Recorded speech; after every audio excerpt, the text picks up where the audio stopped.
Hi friends, welcome to our YouTube channel. This is వీరు. ఈరోజు మనం మాట్లాడుకోబోయేది మన సంబరాల రాంబాబు అయిన అంబటి రాంబాబు గురించి. ఏం చేస్తున్నాడా ఈ సంబరాల రాంబాబు అంటే కనుక ఒక్కసారి ఇక్కడ ఒక వీడియో ప్లే అవుతుంది, దాన్ని చూడండి. కొంచెం ఆంజనేయులు అండి, నాకు వృద్ధాకర అవుతుంది. 200 కట్ చేసుకుని 2800 ఇచ్చిండు. అమ్మటి రాంబాబు గారు ఆధ్వర్యంలో జరిగింది ఇది. ముఖ్యంగా చూస్తే కనుక గత సంవత్సరం సంక్రాంతి సందర్భంలో లక్కీ డిప్ పేరుతోటి ఒక్కొక్క వాలంటీర్ నుంచి ఆ వాలంటీర్ ఎవరికైతే కనుక పెన్షన్లు పంచుతున్నారో వాళ్ళ దగ్గర నుంచి 100 రూపాయలు వసూలు చేయడం అయితే జరిగింది. ఆ 100 కాస్త ఈ సంవత్సరం డబల్ చేసి 200 వసూలు చేస్తూ వృద్ధుల దగ్గర వృద్ధులకు ఇచ్చే వృద్ధాప్య పెన్షన్లో కూడా 200 కొట్టేస్తూ ఒక కూపన్ అయితే చేతిలో పెడుతున్నాడు. ఏమయ్యా సంబరాల రాంబాబు, నిన్నేదో శ్యాంబాబు అంటే కనుక బాధపడతావే, సంబరాల రాంబాబు అంటే బాధపడతావే, గంగిరెద్దులాగా ఎగురుతావు కాబట్టి ఆంబోతు రాంబాబు అంటే నువ్వు బాధపడతావే. మరి వృద్ధుల దగ్గర ఏం కక్కుర్తయ్యా నీకు?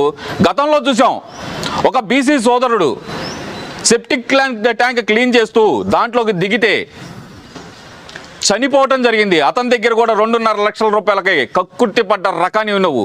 అందుకే నిన్ను ఆంబోతు రాంబాబు అని పిలిచేది.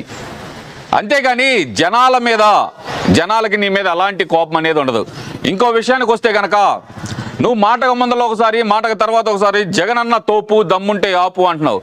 ముందల నీ సీటు నువ్వు తెచ్చుకొని తర్వాత జగనన్న తోపో ఆపో తర్వాత నువ్వు మాట్లాడుకుందాం. నువ్వు ప్రతి ఒక్కళ్ళని మాట్లాడే ముందల నీ వెనకమాలన్న బొక్క నువ్వు చూసుకో. సంబరాల రాంబాబు అనేది నీకు సరదాగా నామధేయం అవుతుంది. అలాగే నువ్వే ఎగిరే గంగిరెద్దులాగా నువ్వు ఎగరటానికి ఆంబోతు రాంబాబు అని కూడా పిలవచ్చు.